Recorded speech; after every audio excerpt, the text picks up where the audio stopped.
WMNH, rip the knob off. We're back from the break.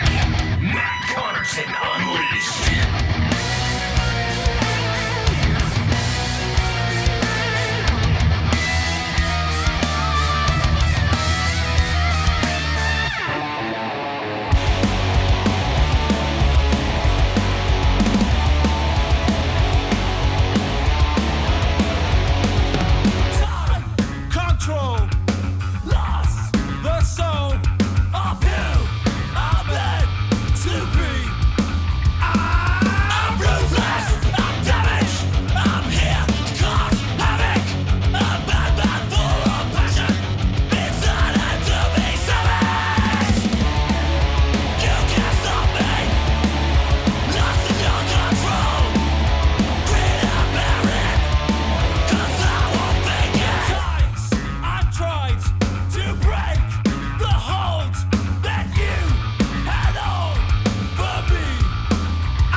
Oh, I love it. That is Elevated.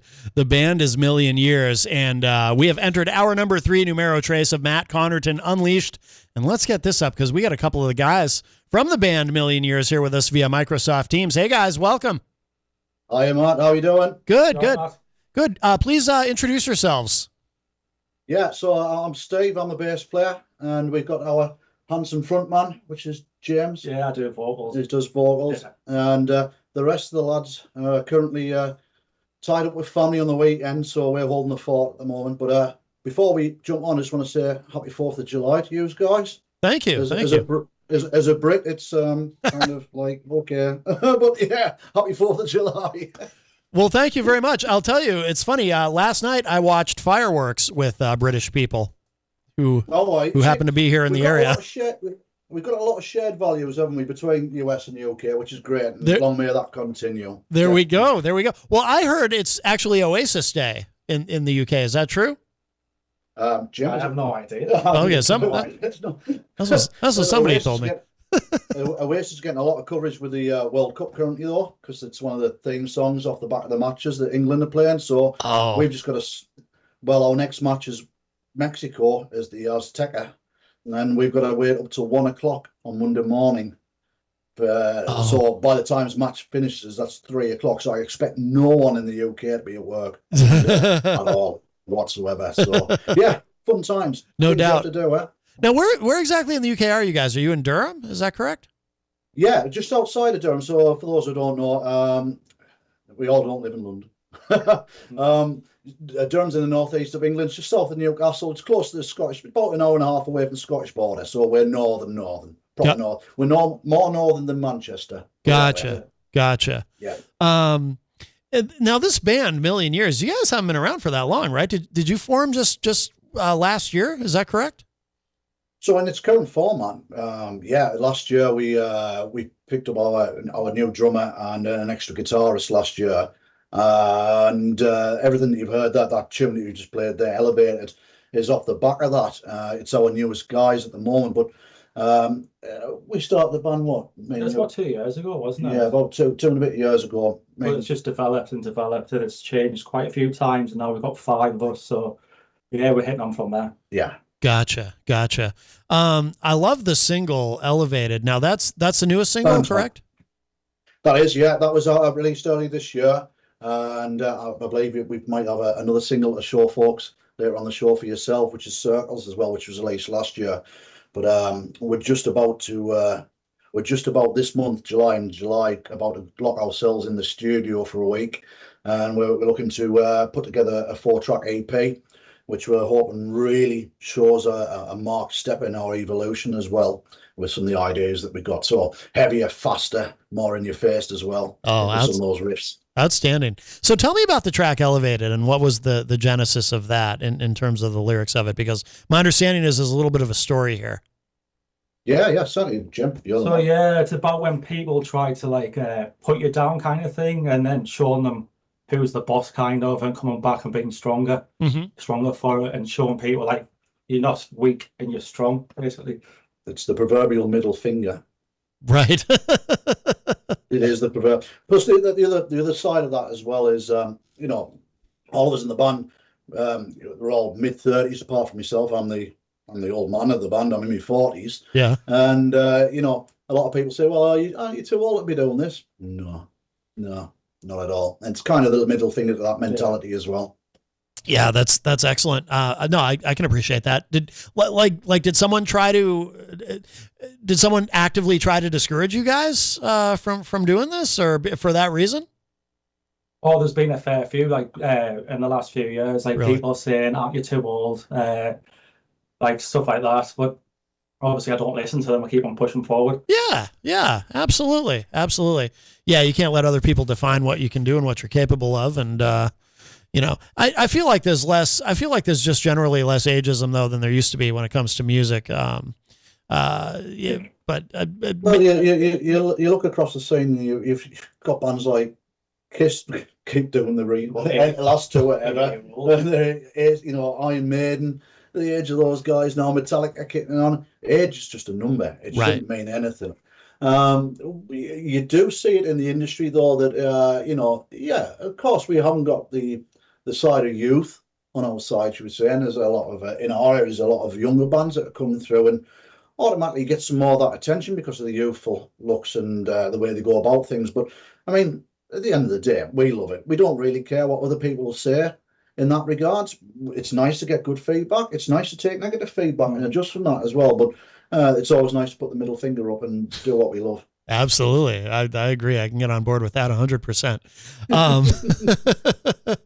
Are you guys playing a lot of shows? We've gone into a slight remit while we're a bit of a break and we're focused on the EP. So plenty of practicing and tuning down on that, making sure it's tight as a duck's bumhole, should we say, and I'll make sure I don't breach the watershed here or anything like that. So that's fine. Of late, but we've got a couple of smaller festivals in the north of England coming up in August after we come out of our EP session, which is quite nice. And we are working with a few people with plans for the EP release show and some bigger gigs as we move through the year and the next year as well. So there's plenty of foot. We've done plenty of gigs over the past year and a half all over the northeast, and we're just starting to spread further afield now and hopefully trying to get down in the middle of the country, and you never know, go to the big smoke, which is London, and maybe just make our mark down there at some point. Excellent. I'm glad too that you're going to be doing a couple of festivals, because I always say those are such fantastic opportunities, not only to expand your audience because you get in front of a crowd that might not know you or might not be familiar with you yet, but also too just the connections that you make, backstage, the industry people that you meet. It can really be, the festival experience can really be helpful.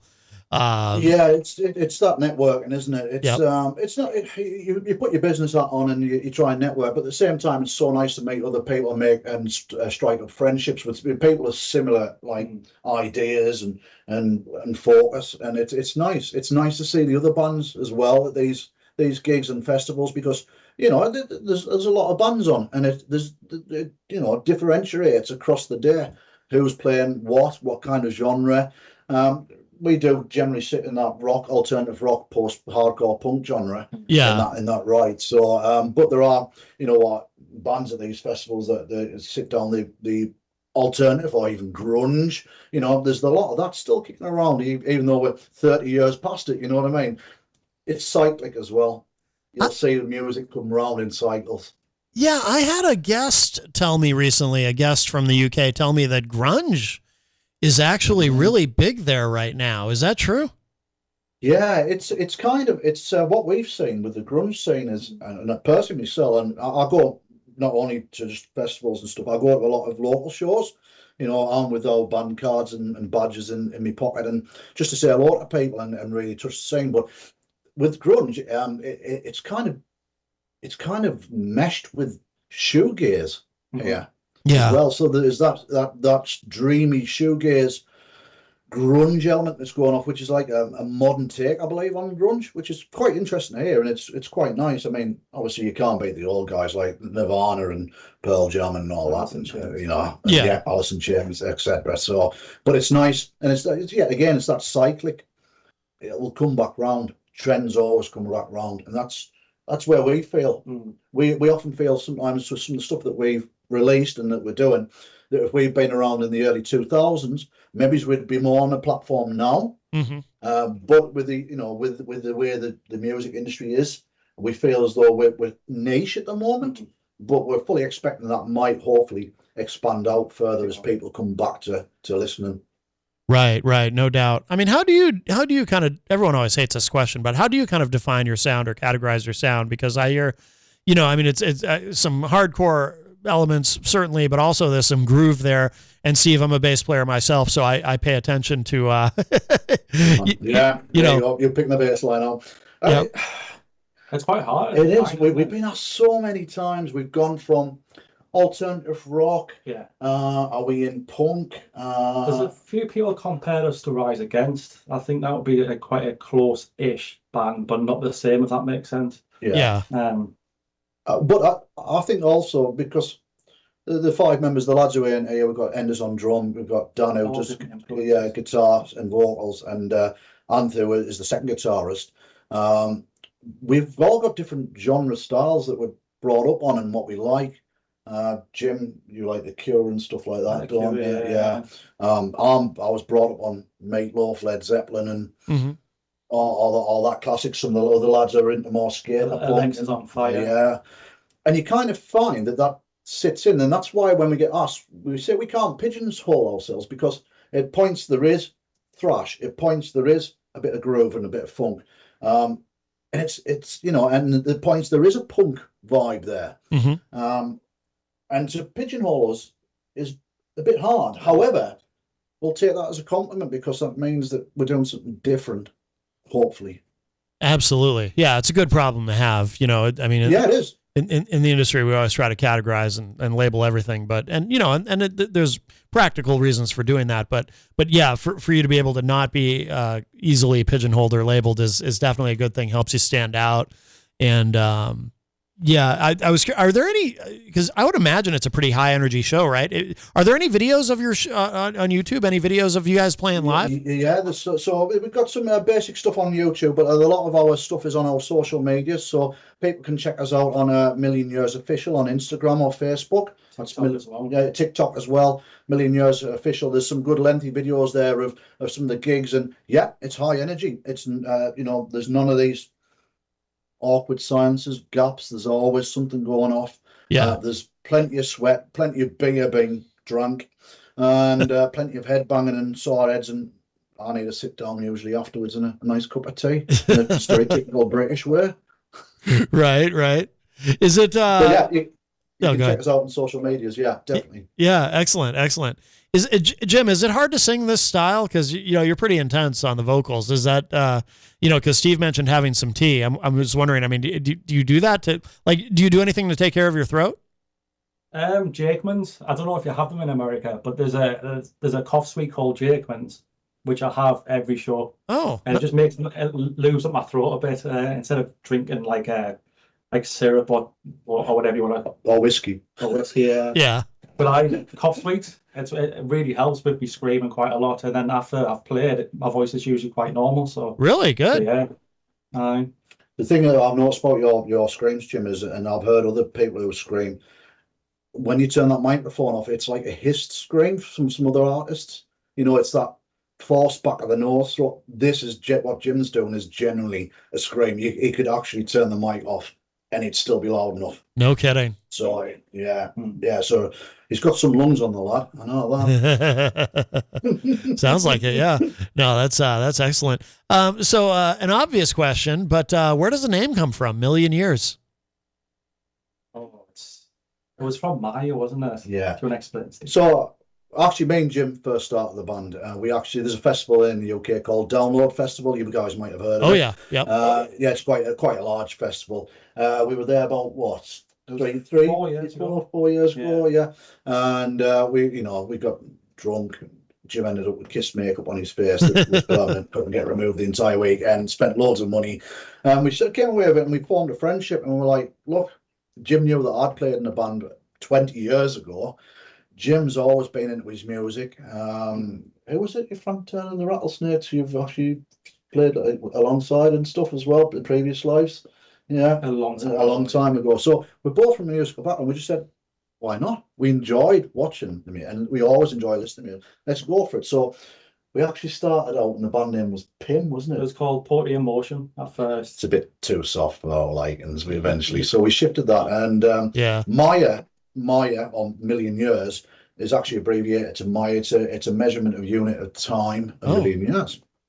Okay. There you go. It's also something to do with the ancient Egyptian. Yeah, there's a lot of things with MillionYears, and over England, people say "never in a million years" and stuff like that. So Yeah. it's quite a catchy quote as well. So yeah, every time they say that, they're saying talking about band. There you go. We say that here too. Yeah, it's a common expression. Yeah. Yeah. Yeah, never in a million years. There you go. Exactly. So what's That's where that comes from. so what's next for you guys? What should we be looking out for? Well, the EP. The EP. The one that's we hope is the next step up, our next evolution. Yeah. And the hope really defines our direction. Working with the various people, we want to start getting, hence talking to yourself today. We want to get, with our cousins over in the US and get heard over there as well. And we're slowly starting to pick it up. But we think the EP is going to be the catalyst. Yeah, the catalyst to really kick on, and we're very hopeful with it. So we're excited. We're excited to record it. We've been working very hard. Yeah. And I think when that comes out, it'll really define, and we hope it gets the right responses. We feel it will. Yeah. But you never know. It's this crazy world, isn't it? Forgive me if you mentioned it already and I'm just forgetting, but was there any kind of an ETA on when the EP might be done, or any kind of a timetable? So, speaking with management, we believe that the way it's going to bear out is, I think we're looking into just in the beginning of next year for the release of the EP, which is going to do us quite nicely. Sometimes you don't want to rush these things, and sometimes you don't want to take too long. We feel that's probably the right time frame. So at the beginning of 2027, but in the meantime, once we come out of that recording session and the mastering and everything else, we'll be back working hard on our live shows and what have you. So it never stops. Excellent. Never stops. Yeah. Outstanding. Well, before we let you guys go, because in a moment I'm gonna play Circles.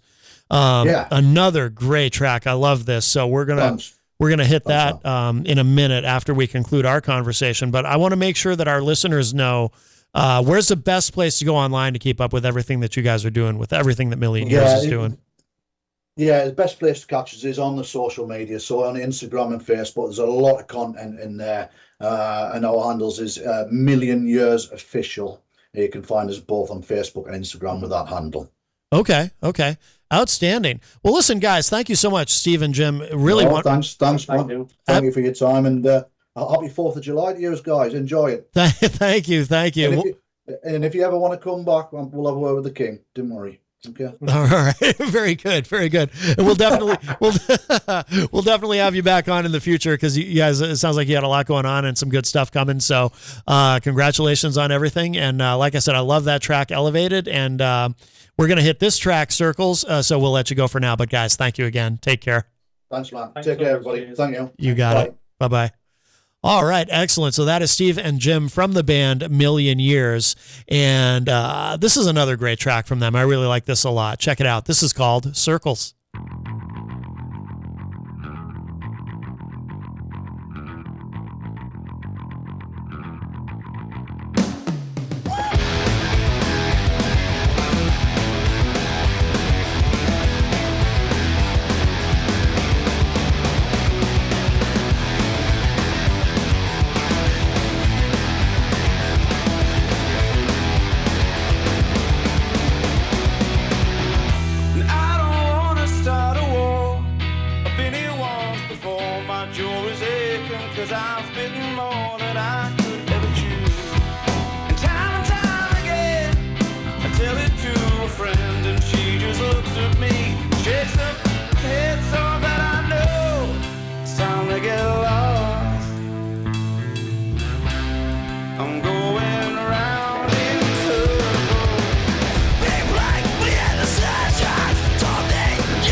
Welcome back, everybody. Of course, Matt Connarton Unleashed. We are live from the studios of WMNH 95.3 FM in glorious Manchester, New Hampshire. And, of course, you can stream the show. Go to mattconnarton.com/live for your streaming options and social media links, contact info, show archives, etc., etc. We just heard Circles from the band Million Years. And before we talked to those guys, Steve and Jim, we played their newest single, Elevated. I really love their sound. And I cannot wait to hear what's next. You know, they're working on a full-length recording. Can't wait to have them back on. So happy 4th of July, everybody. Of course, happy Independence Day. I'm going to play, let's see. I've got something. I think we should play This Is Our America from Eddie Singh and the 31 Days. We haven't played this in a while. Yeah, let's give this a spin. I think it's appropriate for the holiday, for Independence Day. So we'll give this, we'll do this, and then we'll come back, and we got some time. We'll do some more music industry news probably, and I'll remind everybody about there's a big show happening today in Nashua for those of you listening live on the 4th that you should definitely know about. So there's plenty more to come, but check this out. This is Our America from Eddie Singh and the 31 Days. Well, I don't know if you're wondering Why on earth we landed here, with the struggle in the heartland and our disconnected fear. We got politicians screaming sanity, lying cold white truth right through their teeth. I thought we were all in this together, huddled around Miss Liberty. Is this my America? Is this my America? Shouldn't we stand two together as one? Is this my America? Is this my America? If it is, then we ain't even close to done. We gotta take it to the cities, we gotta take it to the streets, 'cause these prophets of division are tearing down all our hopes and dreams. I don't care if you're a Democrat, I don't care if you love the states' rights, I don't care if you're independent, I don't care if you're black or white. Is this my America? Is this my America? Home of the brave and of the free. Is this my America? Is this my America? Huddle round Miss Liberty. We have not forgotten who we are. We are bound together near and far. You and me. You and me, you and me, you and me, you and me. We'll rewrite America as our own. So what is the truth? What is the truth?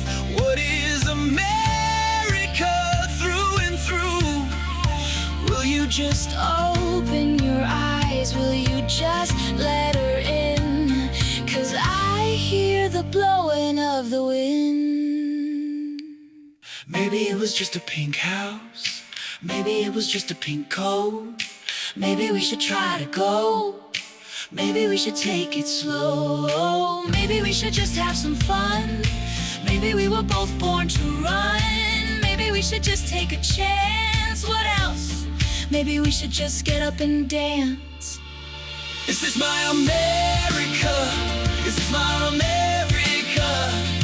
Home of the brave and of the free. Is this our America? Is this our America? Huddle around Miss Liberty. Ooh. Is this our America? Is this our America? Our America? Is this our America? Every eye, every voice, every ear. Is this our America? Is this our America? Is this our America? Praying to the Lord to guide us clear. Is this our America? Is this our America? Every eye, every voice, every ear. Is this our America? Is this our America? Praying to the Lord to guide us clear.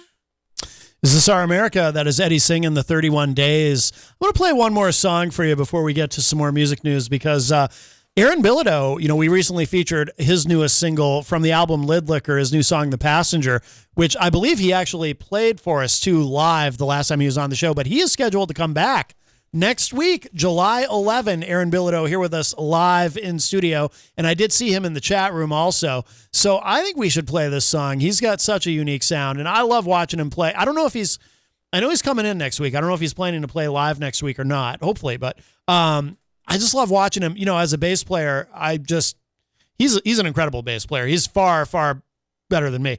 I love just watching his hands, when he's playing. So cool. But let's give this a listen. This is called The Passenger, and this is Aaron Bilodeau.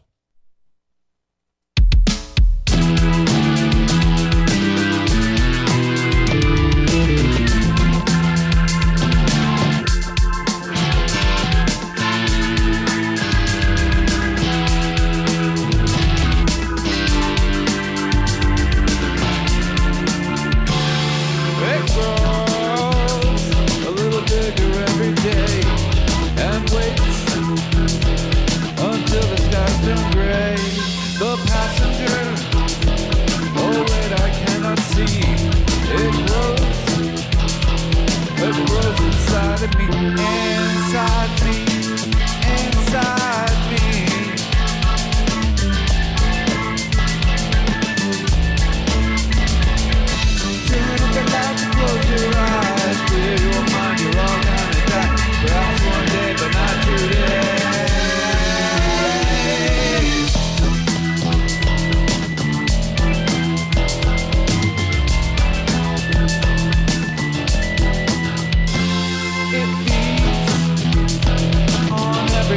I take a curse that I just can't shake. Oh, it creeps, no reckoning, it grows. No matter what I say, what I say, what I say.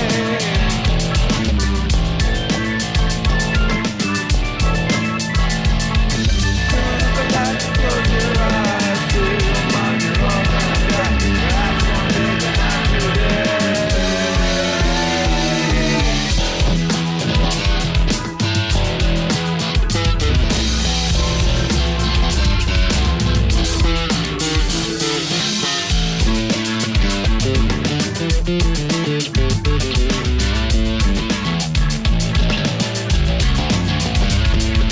Turn the lights, close your eyes, clear your mind, you're all gonna die. Perhaps one day, but not today.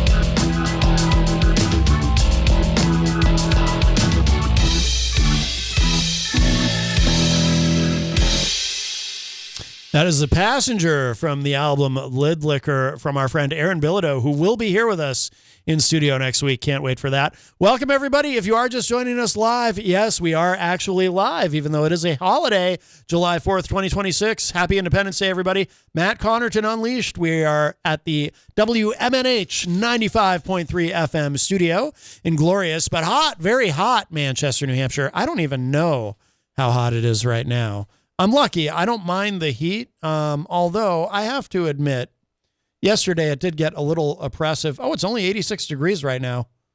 Oh, that's actually cooler today. I mean, high 80s. It's supposed to get up to high of 87. But compared to the last couple of days, that's actually not too bad. But yeah, it's summer. What do you want? It's my favorite time of year. I do so love the summertime. But yes, happy Independence Day, everybody. And we've had some great guests on the show today, all of whom just happen to be British. But I do want to remind you the big 4th of July rock show happening in Nashua today. Our friends Eleanor and Andre at New Hampshire Underground and Terminus Underground putting this on. But this is actually going on outdoors at 26 Sergeants Ave in Nashua. It is a residential area. So if you're going to, I want to stress this because I can see how people would get confused. If you're going to 26 Sergeants Ave on your GPS, and you're like, this is residential. This isn't the right place. It is the right place. This is where they're doing the show. There was this whole thing. It wasn't supposed to be there. It was supposed to be somewhere else. That's not my story to tell. That's Eleanor's story to tell. We will get her on the show soon to talk about it. I invited her to come on today, but she's obviously very busy because she's got this big show that starts at 2 p.m. today. But here's the lineup. At 2 p.m., Six Minds Combined is opening the show. At 3 p.m., Aaron Bilodeau, who we just heard, who's going to be here next week, he's performing. At 4 p.m., Superchild. 5 p.m., Sunset Electric. They were on the show. Geez, it's been a few years now, I think, since they were on the show, or a couple of years anyway. But they're going to be there. 6 p.m., Born Fools. And 7 p.m., of course, Dead Harrison. They've got to be in the Five Timers Club as far as this show goes. I've interviewed them.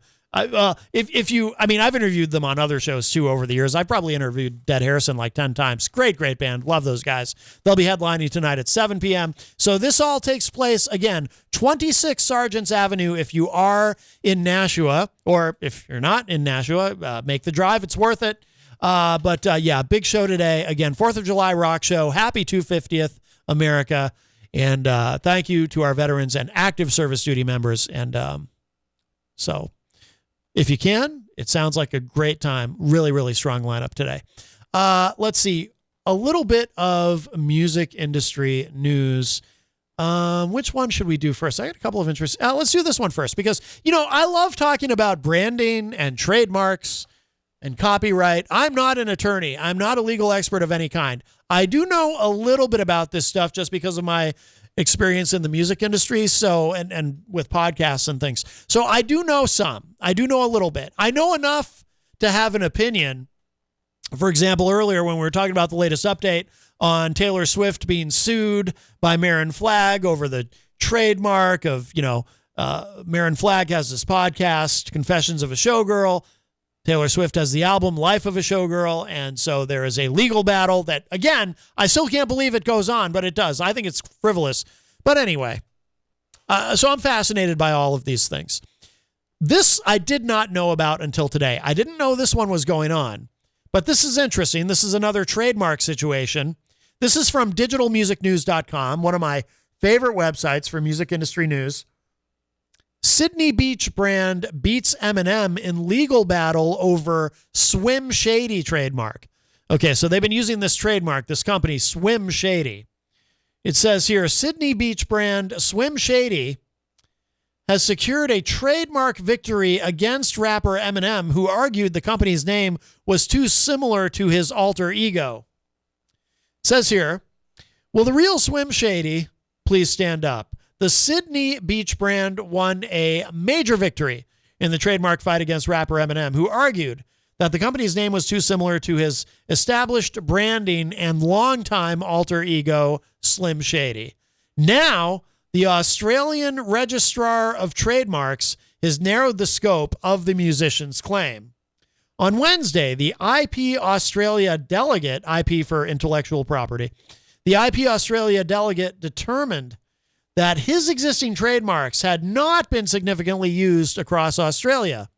Evidence showed that Eminem's existing Australian trademarks for Shady and Shady Limited hadn't been genuinely used across a range of merchandise categories, including clothing, bags, and footwear during the relevant period. Moreover, evidence further showed that there had been only 3 recent sales of Shady merch to customers in Australia during that period.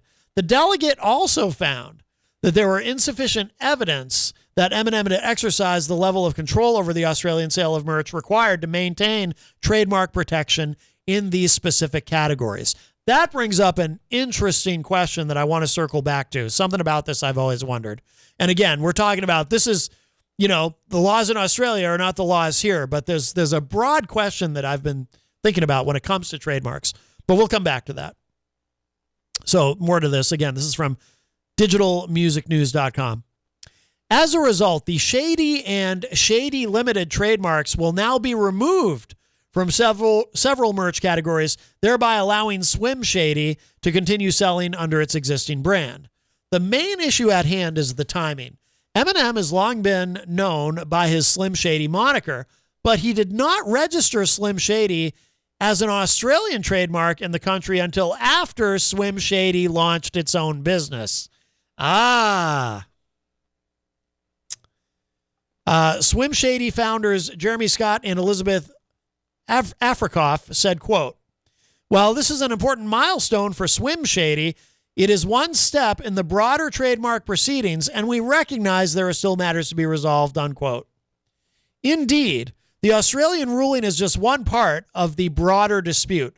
Eminem has also opposed Swim Shady's trademark in several jurisdictions, including the United States, the United Kingdom, and Japan. Meanwhile, his legal team has until July 22nd to appeal the decision in Australia. It's just the latest ruling in a series of high-profile trademark disputes, including Katy Perry's battle against Sydney designer Katy Perry and Taylor Swift's fight against a real-life showgirl. That's the story of the Taylor Swift thing is what we talked about earlier. I did not know. So Katy Perry, I guess, I'm going to have to click that link because now I'm curious. We'll go down that rabbit hole. So I guess Katy Perry has been in some sort of legal battle with a designer from Sydney, Australia named Katy Perry. Uh-oh. So this brings the question that I always wonder about with this stuff. Let's go back a little bit. And again, I understand Australian law is different than in the United States, but let's see. Okay, this paragraph here. Moreover, evidence further showed that there had been only 3 recent sales of Shady merch to customers in Australia during that period. The delegate also found that there was insufficient evidence that Eminem had exercised the level of control over the Australian sale of merch required to maintain trademark protection in the specific categories. So it raises the question, this is something I've always wondered about. What if someone trademarks something? They trademark a name, and then they just never do anything with it. So they own the trademark, and then they just park it. I don't know if that would be the right term. We use that term when it comes to website domains. You know, if you buy a web domain and you park it, you don't do anything with it. You just own it because you want to own it in case somebody needs it. They're going to have to pay you for it. What's to prevent people from doing that with trademarks? Is there anything to prevent people from doing that with trademarks? If you just think of something that's a cool name and you find out nobody has it yet, and you say, I'm going to trademark that. So if somebody wants to use that, they're going to have to come to me for it, or I'm going to get some sort of money from that. What's to prevent people from doing that? And I don't know. Apparently, in the Australia system of doing this, there is sort of a safeguard built in against people being able to do that, because if you buy a trademark, but then you're not using it. So in other words, Eminem, after the Swim Shady brand launched, Eminem, his legal team, went ahead and filed this trademark in Australia, right? Retroactively, in effect, right?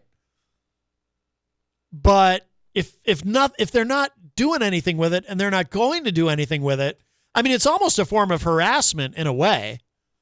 Now, the way that Eminem's legal team probably argues it is they would say, well, if it were not for Slim Shady, there would be no Swim Shady. Because obviously the point of the name Swim Shady, that's a play on the name Slim Shady, right? Swim and Slim rhyme, and it's not hard to figure out. In other words, if Eminem had never used the Slim Shady alter ego and used that name, the Swim Shady brand would not exist. They would have called it something else, right? So that's probably how Eminem's legal team argues it and why it's trademark infringement. But it sounds like in Australia, if you own a trademark, but then you're not using it, you're just parking it. Again, I don't know if that's the term when it comes to trademarks. You can't just claim it in perpetuity that your trademark is being infringed upon. And again, I don't know if the U.S. Patent Office, for example, treats that the same way. I don't know if they do. I hope that they do, because I think that they should. Because you shouldn't be able to just buy a trademark just to have it and then never do anything with it, and then be able to sue somebody because they're using it, especially because I assume the Swim Shady trademark was approved by Australia's, IP delegate, right? So now they're using it. You don't just, if you're a big company like that, you're not just going to, like a big swimwear company or whatever. You're not just going to start using a trademark without being sure that you can legally, right? Anyway, so that's something I've always wondered about. What's to stop people from abusing the trademark system? It's not that expensive. I know, because I've done it. It's not that expensive to file for a trademark. So what's to prevent someone from just buying up lots and lots of trademarks that they think someone's going to want to use? Or if you have knowledge, almost like insider trading, although that's definitely not the right term in this. I don't know what the term would be here. But if you have knowledge that somebody is going to be wanting to trademark something potentially, and you have some sort of insider knowledge about that, and you say, oh, I'm going to run and register this trademark. Now, I do know in the U.S. Trademark and Patent Office, they don't just give out trademarks like candy.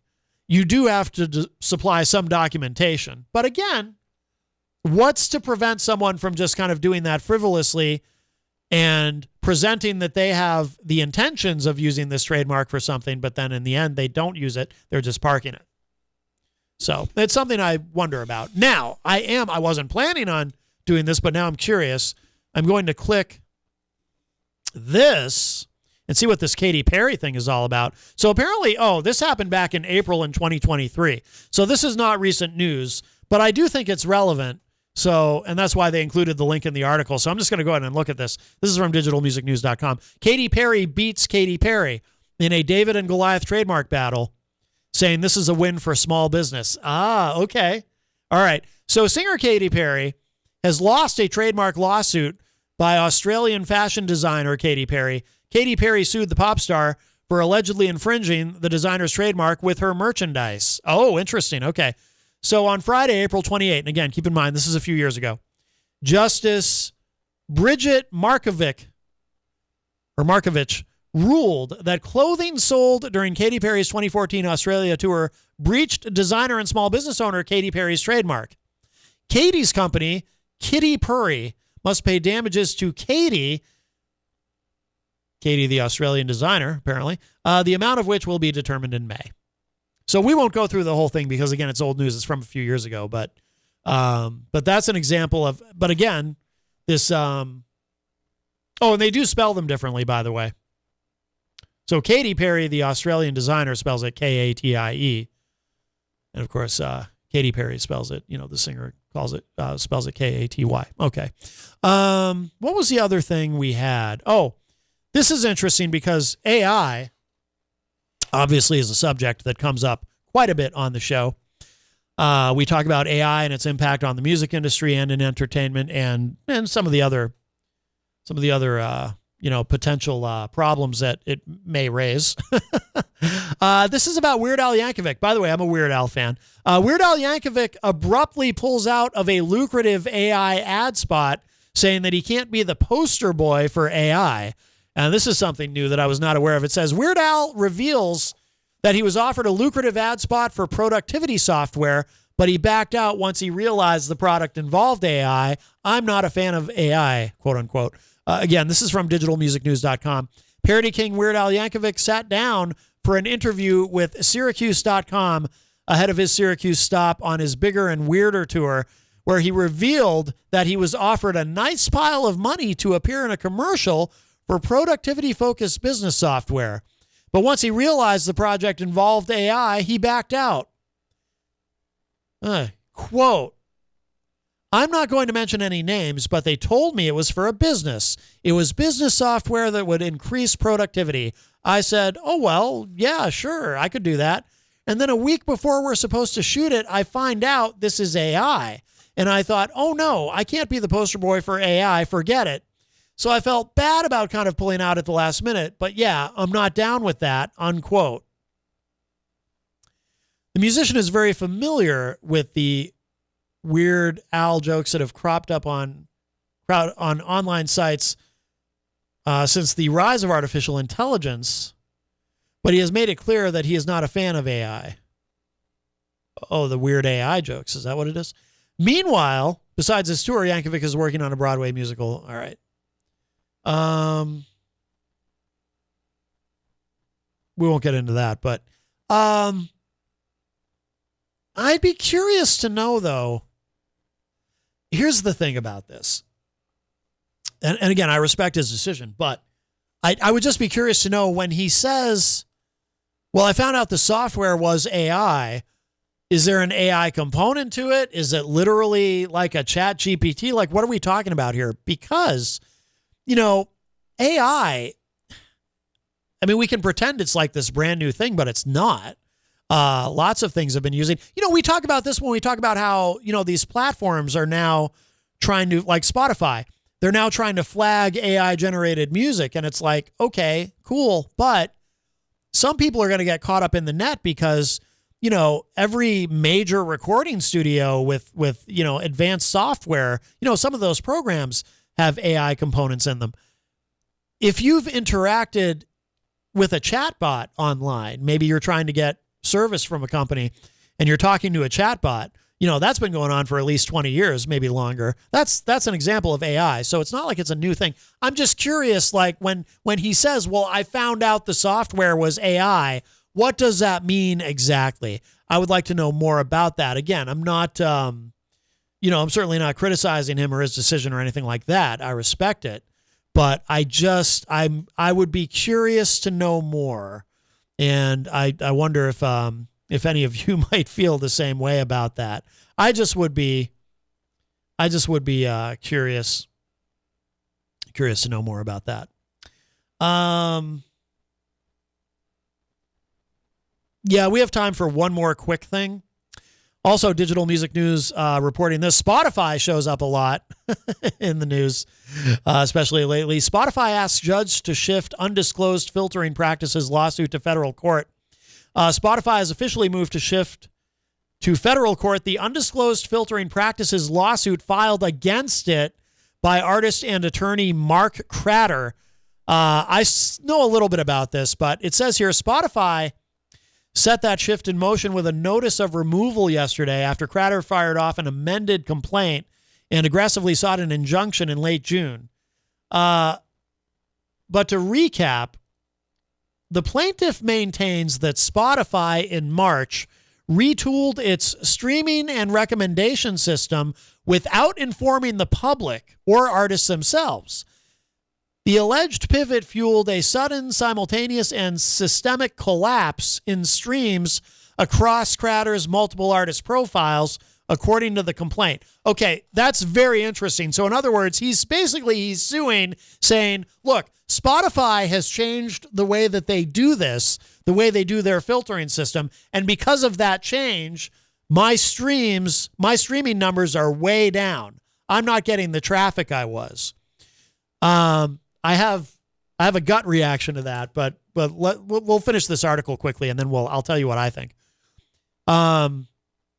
So it refers to 5 artist pages per the amended action and Spotify's just submitted retort. However, upon closer inspection, the plaintiff appears to operate additional profiles as well, like a distinct Mark Cratter band singles page on top of the main Mark Cratter band profile, for instance.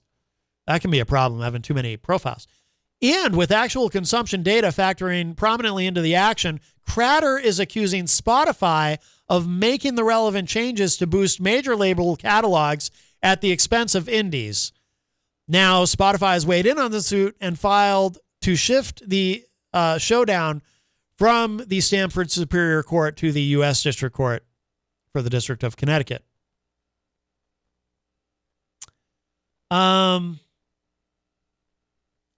There's more here about that specifically, about what Cratter is trying to do in terms of moving the case to the U.S. District Court. I just would say, though, I'm not sure. I'm not someone who wants to defend Spotify, but I don't know. Can you, if you're an artist and you have your music on a platform and that platform changes something about how the algorithm works, how their search functions work, how their filtering works in this case, can you then sue them for that because they've damaged you in some way? I am pretty skeptical. I don't want to say this is frivolous, but I don't know. I kind of do want to say this is frivolous. I mean, first of all, these platforms, and I don't have much experience directly with Spotify because I haven't been releasing my own music, but I mean, I have some experience with YouTube. They're always changing their rules and how things work and what shows up and what doesn't in searches and et cetera, and how the algorithms work. They're always changing things. So is Facebook, so is a lot of these platforms. But, and in the case of YouTube, a lot of creators, a lot of podcasters have been damaged in many different ways, in many different instances over the years by YouTube specifically. And I've had my problems and complaints about YouTube. But I don't know. I mean, to actually sue one of these platforms for changing how they do things, I mean, it's not as though, I would assume, it's not as though Spotify, somebody sat in a room at Spotify and said, let's really screw over Mark Cratter. We're going to change something about how our platform works so that we can decimate this guy's streaming numbers, right? I don't think there was any malicious intent here on the part of Spotify, so I'm not sure about going and suing them. It seems strange to me. I don't know if it's frivolous. And again, I don't want to be defending Spotify. Obviously, at the end of the day, I will always advocate on behalf of artists because of my background. But I don't know if this is a fight that I would have chosen with Spotify. I mean, they're a private company. I don't think they're publicly traded, are they? They can really kind of make whatever rules they want to about how their platform operates, right? I mean, we had a discussion on not on this show, but on a podcast that I do separate from all of this, where we were talking about, does the rights of a platform to control how it operates and how and whether someone can even be operating on their platform. These are private companies that, we might not like it. It might feel like censorship when they do things to either remove us from their platforms or to potentially hide our content or lower our streaming numbers, etc. But ultimately, they are private companies and they have a right to do what they want to.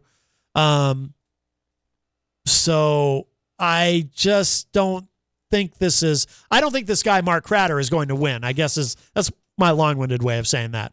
All right, we need to begin to wrap up. I do want to thank everyone who joined us today on the show and wish everyone a very happy and safe 4th of July.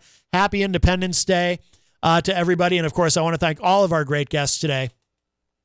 We had the Radio Addicts, MillionYears, the Azarescens, and of course, I want to remind you one more time before we go, if you are listening live on Saturday the 4th, the 4th of July rock show happening at 26 Sergeants Ave in Nashua starts at 2 p.m. Six Minds Combined, Aaron Bilodeau, Superchild, Sunset Electric, Born Fools, and Dead Harrison all performing live. And again, it is a residential area, so if you're going there, you got your Google Maps and you're going to 26 Sergeants Ave and you think, this doesn't look right. It is right. You're in the right place. It is a residential area, but there's going to be a lot of great music happening today. So again, 4th of July rock show, 26 Sergeants Ave in Nashua. Please go support our friends Eleanor and Andre from New Hampshire Underground, Terminus Underground. Definitely a lot of great talent performing there today. If you want to know more about me and what I'm up to, you can go to my website, mattconnarton.com. Not only will you find information about this show there, but also if you'd like to book a hypnotherapy session or just set up a free consultation, you can do that too. I am a certified hypnotherapist. I can help you quit smoking, lose weight, deal with phobias, all kinds of stuff. You can learn more. Just go to my website, mattconnarton.com. Hit me up, contact me. I would love to talk to you. Also, Jenny's website, she's been up to a lot of great stuff. She's been doing some traveling. Go to jencoffee.com for everything that Jenny is doing. She has been up to some good trouble, as we like to say. And if you missed any part of today's show, it will be up in just a little bit. You can find it at my website, mattconnarton.com. And of course, our new site, mattconnartonunleashed.com. You can find it there as well with our searchable database. We will conclude, I think we should give this one more spin. Again, with apologies to my British friends, and to the guests that we had today, but it's all in fun. But I think we should close out because it is a patriotic song to end our show today, 4th of July. Our friends, the Melted Chapsticks, who will be here with us August 1st. And can't wait for that. But they released this especially for the 4th of July. So I will leave you with this song. This is called, from the Melted Chapsticks, this is called We Beat the British. Bye, everybody. Happy Independence Day.